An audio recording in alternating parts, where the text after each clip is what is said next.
बड़ी गद्दी पर बैठकर बाबा बालकनाथ जी करवा रहे हैं भाई, अब तांडव मेरा और हमारे समाज का भी शुरू हो जाएगा।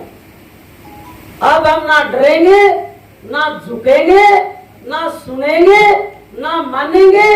8 पीढ़ियों का हिसाब अब समाज लेने के लिए रोड के ऊपर आ चुका है। हुड्डा जी ने खूब बाबा जी को उकसाया है कि मानने की जरूरत नहीं है, और बाबा जी उकसाए जा रहे हैं। ये कांग्रेस और बीजेपी, जैसे जितेंद्र जी ने सवाल किया, उसका जवाब दे दूं। कांग्रेस और बीजेपी जाति के नाम पे दोनों मिलके हमारे दलितों के खिलाफ खड़े हैं। ना तो रोहतक में डीसी नाम की कोई चिड़िया है, ना कोई एसपी नाम की कोई चिड़िया है, और ना कोई कानून बचा है इस रोहतक में।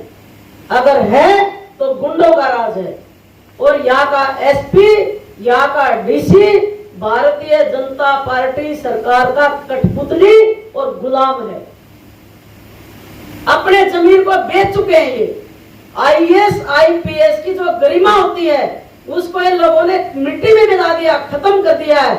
ऐसे अधिकारियों को कुर्सी पर बैठने का कोई अधिकार नहीं है। नमस्कार, प्यारा हिंदुस्तानी चैनल में आपका हार्दिक स्वागत है। रोहतक से बड़ी खबर आ रही है। मिशन एकता समिति के प्रदेश अध्यक्ष कांता लड़िया ने सरकार को दी खुली धमकी। अब तांडव हमारे समाज का भी देखने को तैयार रहे जिला प्रशासन। 10 दिन का दिया अल्टीमेटम। समाधियों का निर्माण जल्द शुरू नहीं हुआ तो हम मठ व अधिकारियों की कोठियों में भी घुसेंगे, हम जो चाहे वो करेंगे। समाधियों को लेकर सड़क से सुप्रीम कोर्ट लड़ी जाएगी लड़ाई। संविधान को तोड़ने में जुटी है सरकार। मिशन एकता समिति प्रदेश अध्यक्ष बोली, धार्मिक स्थल बने राजनीति के अखाड़े। भाजपा व पूर्व सीएम हुड्डा का दलित विरोधी चेहरा हुआ बेनकाब। प्रशासन की व्यवस्था अंग्रेजी राज से भी बुरी। मठ में समाधियों को लेकर दस्तावेज किए प्रस्तुत। 16 विभिन्न संगठनों को लिखा पत्र। कांता लड़िया का मस्तनाथ मठ के महंत पर आरोप। मठ की गर्मियों को किया शर्मसार। ओगड़ पीर अनुयायियों का संघर्ष रहेगा जारी। 8 पीढ़ियों का हिसाब देगा समाज। ओगड़ पीर अनुयायी समाधियों का निर्माण करने में स्वयं है सक्षम। बड़ौदा उपचुनाव में समाज ने बहिष्कार कर लिया निर्णय। पूर्व सीएम हुड्डा बालकनाथ को उकसाने का लगा आरोप। रोहतक से अनुकुमार सैनी की रिपोर्ट। उस समय का मेरे पास एक कोर्ट का फैसला है जो सबूत के तौर पे मैं आप सबको दिखा रही हूँ। ये लाहौर कोर्ट होती थी तब, और लाहौर कोर्ट से ये केस हिसार कोर्ट में ट्रांसफर किया गया था। और इस फैसले में क्लियर शब्दों में लिखा गया है कि यहाँ पर हमारा डेरा है दलित समाज के साधुओं का, और डेरे के अंदर ही हमारे जो पूर्वज, जो हमारे कुल गुरु है ओगड़ पीर बाबा सूरतनाथ जी, उनके शिष्य, उनकी समाधियां भी डेरे के अंदर ही बनी हुई है। डेरा चूंकि छोटा था, थोड़ी जगह थी, और हर बार जैसे साधु समाधि थे तो उनको कहां दफनाया जाए, तभी ये केस किया गया था। और इस केस में आखिरी का जो फैसले का पैराग्राफ है, आप इसको पढ़ सकते हैं, व्हाट्सएप में आप ले भी सकते हैं, ताकि भविष्य में जो भी साधु समाधि हैं उनको वहां पे दफनाया जा सके। इनके साधुओं की यहाँ समाधि है और डेरा है, ये कोर्ट ने माना है। ये मैं फैसला आपके सामने दे रही हूँ। दूसरे नंबर पर अगर आप आएंगे तो सबको ये बताया गया है शुरू से कि ये मठ जो है बाबा मस्तनाथ मठ है, और हम भी मानते हैं, हम बाबा मस्तनाथ जी को खूब मानते हैं, सब मानते हैं। मठ तो हमेशा बाबा मस्तनाथ का ही रहेगा। जैसे ये डेरा कनपाड़े बाबाओं का नहीं है अकेले, ये डेरा 3 परंपरा है, यहाँ 3 मठ हैं बाबा मस्तनाथ के। पहला है नागा बाबा, दूसरा है कनपाड़े बाबा जो सबसे पहले होते थे तोतानाथ जी, उसकी प्रणाली में श्रियानाथ जी, चांदनाथ जी, और आज बैठे हैं महंत बाबा बालकनाथ जी। ये दूसरी परंपरा। और तीसरी परंपरा है ओगड़ पीरों की, और बाई चांस नहीं, ये शुरू से ही है। कि वो गढ़पीर जो है उनके ना तो कान पाड़े जाते, वो लटाएं बनाते हैं और धोने के ऊपर रमते हैं, वो धोने पर उनकी तपस्या होती है। तो वे बाबा मस्तनाथ जी के रणपतमान दाता तोतानाथ और वो गढ़पीर बाबा सूरतनाथ, ये तीनों की मैंने कुर्सीनामा आपके सामने दिखा दिया। अब इसकी बात आती है कि ये जमीन है किसकी और क्या है। ये जमीन जो है ये उर्दू का रिकॉर्ड है मेरे पास, ये फर्द है उर्दू की 1879 की ये फर्द है उर्दू की। इसकी जो हमने हिंदी की करवाई तो इसमें साफ लिखा गया है, ये 1879 बंदोबस्त का फैसला है, ये 900 बीघे जमीन है और पाना मेलवान बोहर गांव की है ये जमीन, ये इसमें रिकॉर्ड में चढ़ा हुआ है। इसमें साथ साथ ये भी लिखा गया है कि किसी भी सूरत में ये जमीन वापस नहीं हो सकती। अगर कोई इंसान दान में किसी साधु संत को कोई चीज देता है, बाबा मस्तनाथ जी को, मठ को, वो जमीन किसी भी सूरत में वापस नहीं हो सकती। यहाँ पर पक्के मकान नहीं बन सकते, डेरा है डेरे के स्वरूप में ही रहेगा। हमारी तो समाधि कोर्ट ने भी मान ली, लाहौर कोर्ट ने, कोर्ट के फैसले को भी ये नहीं मानते। 1956 का फैसला है कोर्ट का, रोहतक का, इसमें बाकायदा जमीन की डिग्री है, हमारे गुरुओं के नाम चढ़ी हो, गढ़पीरों के नाम, कोर्ट के आदेश से इनको जमीन दी जाए। इस जमीन को ये नहीं मानते इसके ऊपर भी कनपाड़ों का कब्जा है, ना तो ये हिसार और लाहौर कोर्ट को मानते, ना ये रोहतक कोर्ट को मानते, ना ये किसी और को मानते।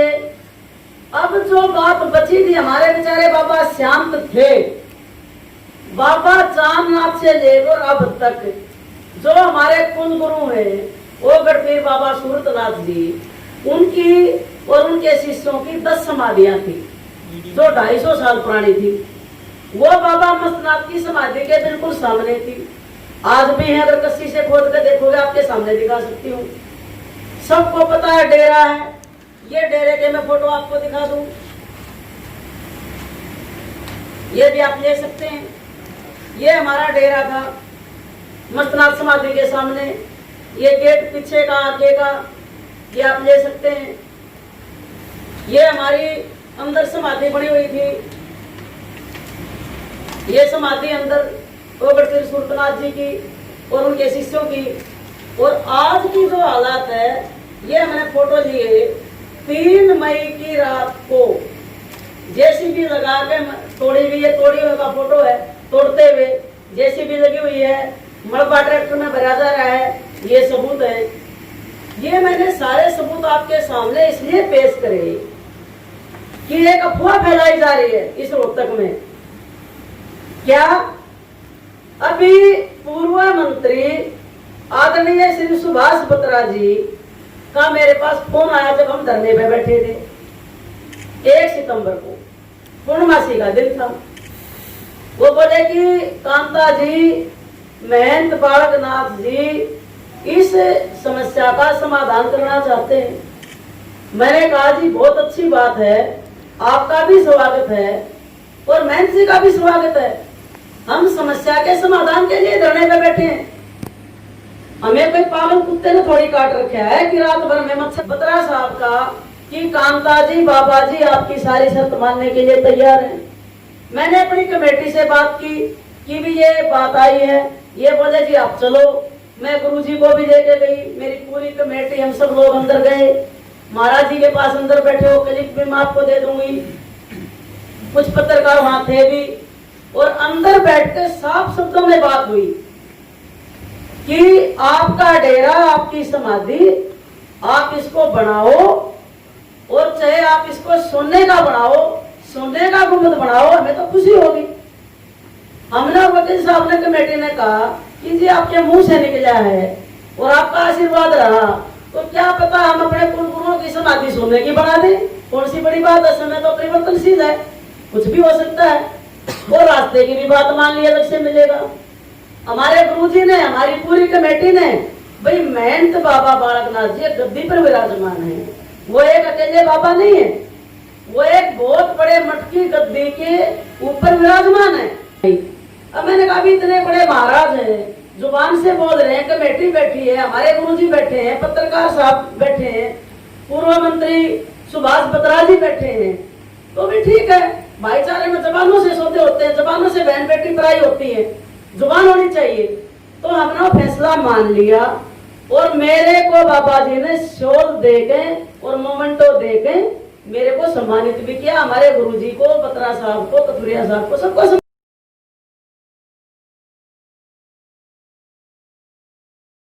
धरने को उठा दिया और प्रेस में बोल दिया हमारा समस्या का समाधान हो गया। अब क्या होता है कि 2 दिन के बाद बाबा बालकनाथ मठ की तरफ से ये प्रेस नोट जारी होता है और इस प्रेस नोट में सबसे आखिरी की 2 लाइन मैं आपको पढ़ के सुना देती हूँ। उसमें लिखा है, इस पर पूर्ण रूप से समस्त प्रकार के अधिकार समाधि बाबा मस्तनाथ मठ स्थल बोर रोहतक का है और रहेगा। इस पर किसी भी अन्य साधु या व्यक्ति या संगठन का कोई भी किसी भी प्रकार का ताल्लुक है दखलंदाजी नहीं होगा। ये उन्होंने लिख दिया। इस पर तो मेरी सहमति नहीं हुई थी। हमारी सहमति थी कि दलितों का डेरा, दलित साधुओं की समाधि तो वो गढ़पीर जो हमारे गुरु आज के दिन महंत रमेश नाथ जी वो बनाएंगे और उनके शिष्य मिलकर बनाएंगे और अलग से रास्ता होगा। उसके ऊपर किसी की कोई दखलंदाजी नहीं होगी। हाँ, हम बाबा मस्तनाथ गद्दी का सम्मान करते हैं। जब हम नींव रखेंगे अपनी समाधियों की तो बाबा बालकनाथ जी को सम्मान से हम जरूर उनको इनविटेशन देंगे कि आप आइए और नींव रखवाइए। ये हमने कहा भी था उनको।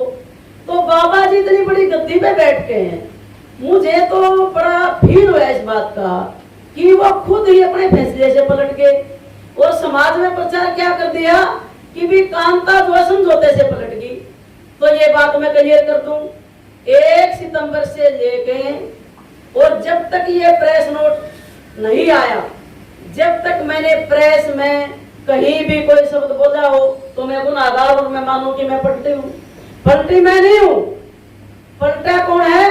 गद्दी पर विराजमान एक बहुत बड़ी गरिमा और सांसद, बहुत बड़ी पंचायत के मेंबर, वो अपने फैसले से देंगे। इसलिए मैंने सारा रिकॉर्ड आपके सामने रख दिया। अब जो बाबा जी ने मेरे को शोर उड़ाया था ये पत्रकारों के सामने दे रही हूँ। दे मेरे का इसको ये आज कोरियर के द्वारा या मीडिएटर माननीय श्री सुभाष बत्रा जी के द्वारा और मनमोहन कथुरिया जी के द्वारा दोनों को सौंपूंगी और ये मैं उनका सम्मान वापस कर रही हूँ, क्योंकि मेरी आत्मा मरी नहीं है, मेरा जमीर जिंदा है। अब नांदड़ खाप जो आज मेरे खिलाफ खड़ी है, जो मेरे को गलत बोल रहे हैं, मैं उनको गलत नहीं बोल रही। हम तो सबसे भाईचारा बना के चल रहे हैं।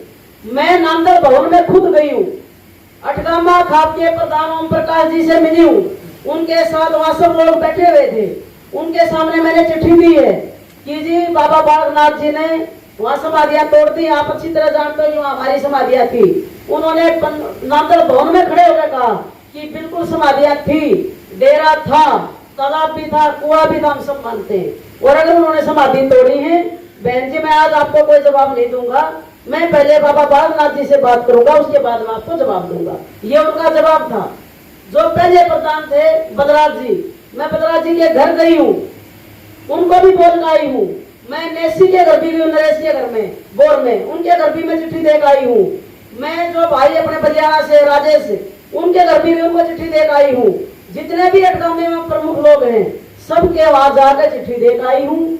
जी से बात करके मध्यस्थता करके आप इस मसले को सुलझा दें। हमारी समाधि हम वहाँ बनाएंगे जो इन्होंने तोड़ी है। हमारा कोई गिला शिकवा किसी से नहीं है, लेकिन ना तो कोई मठा भी सामने आया इस मामले में। सारे राजनीति कर रहे हैं, जितने भी मठ हैं ये कोई धार्मिक मठ नहीं रहे, ये राजनीतिक मठ बन गए सारे के सारे। यहाँ धर्म नाम की कोई चीज नहीं है, ठीक है। ना कोई खा पा के आई जब मैं प्रार्थना पत्र लेने गई, ना कोई बदराज जी आगे आए, ना राजेश भाई आगे आए, नेसी जी को मैंने बोला।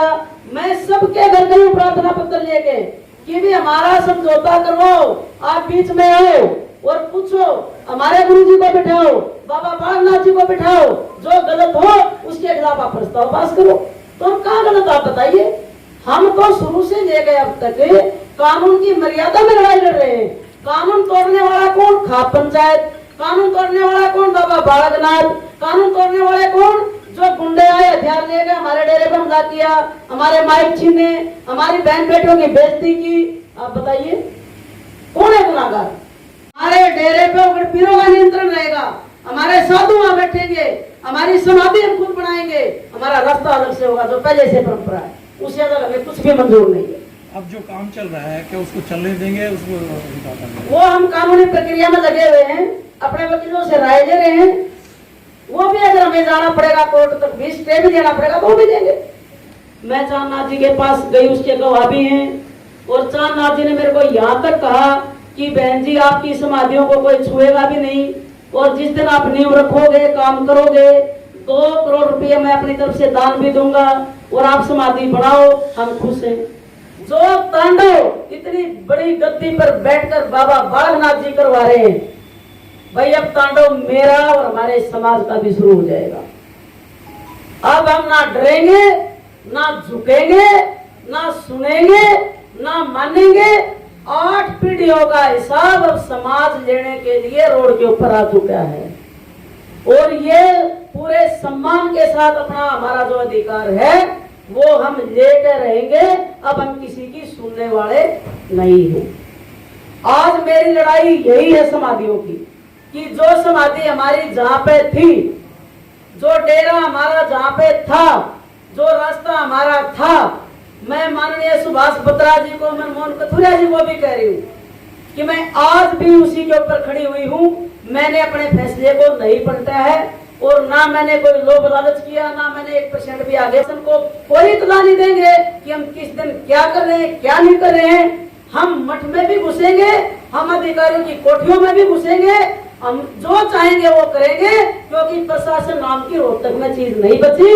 इसलिए लोकतंत्र को बचाने के लिए, संविधान को बचाने के लिए जैसे को तैसे का जवाब हमारी कमेटी, हमारे गुरुजी देने के लिए तैयार है। भोर गांव के जो कुछ लोग, पूरा भोर गांव नहीं कहती मैं, कुछ चुनिंदा स्वार्थी लोग, जिन लोगों ने ये कहा कि भाई काम का लड़िया चाहती और धर्म की लड़ाई करवाना चाहती है, भाई मैं पूछना चाहती हूँ, आज तक मेरा 35 साल का इतिहास है लड़ाई लड़ने का, मैंने कौन सी जाति धर्म के दंगे करवाए, कितने आदमी मरवा दिए, जबकि मेरे साथ ही बदतमीजी की तुम्हारे लोगों ने, हमने फिर भी सहन किया। अब तो भी बार बार सहन कैसे करें। और रही बात मठ की, जब भोर गांव ने जमीन दान में दे दी, भोर गांव का कोई मतलब नहीं है, आस्था पूरे देश की है, पूरे विश्व की है, तो एक गांव के साथ कैसे हो जाएगा। और सबसे बड़ी बात, 27 अगस्त को हमने डेरे पे पंचायत बुलाई, तो हमारे डेरे में, दलितों के डेरे में खाप पंचायत और उनके दबंग पहलवान जो हथियार ले लेके आए और गन पॉइंट पे हमारे गुरुजी का अपहरण करके ले गए, हमारी बहन बेटियों के साथ बदतमीजी की, हमारे भाई मंजित मोगरा के हाथ से माइक छीना, और वहां पर जो गुंडागर्दी का तांडव किया, उसके लिए कौन जिम्मेवार है? तांडव किसने किया? हमारे पास तो नहीं था वो चीज, हम तो पहलवान नहीं लेकर आए। बोर गांव की खाप पंचायत के कुछ चुनिंदा लोग वहां पर घुसे, सीसीटीवी कैमरे में सारी गतिविधियां रिकॉर्ड हैं, आप भी देख सकते हो, हम दिखा सकते हैं, हमारे पास पेन ड्राइव में सब कुछ है। हमने 28 तारीख को प्रशासन को लिखित में दिया। अब आती बारी प्रशासन की, मीडिया के सामने कह रही हूँ, ना तो रोहतक में डीसी नाम की कोई चिड़िया है, ना कोई एसपी नाम की कोई चिड़िया है, और ना कोई कानून बचा इस रोहतक में। अगर है तो गुंडों का राज है, और यहाँ का एसपी, यहाँ का डीसी भारतीय जनता पार्टी सरकार का कठपुतली और गुलाम है। अपने जमीन को बेच चुके हैं ये। आईएएस आईपीएस की जो गरिमा होती है उसको इन लोगों ने मिट्टी में मिला दिया, खत्म कर दिया है। ऐसे अधिकारियों को कुर्सी पर बैठने का कोई अधिकार नहीं है। हम दलित समाज के लोग इनका बहिष्कार करते हैं।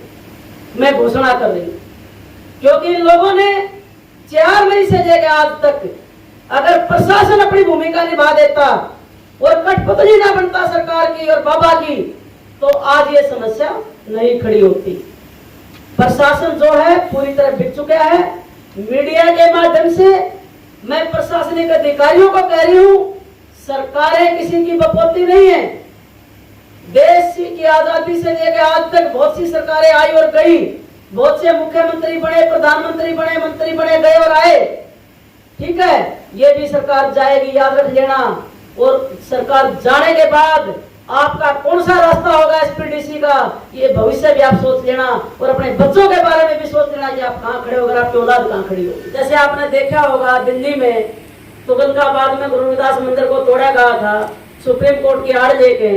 और जब हमारा बहुजन समाज, जब दलित समाज रोड पे आया तो सुप्रीम कोर्ट ने भी अपना फैसला बदलना पड़ा।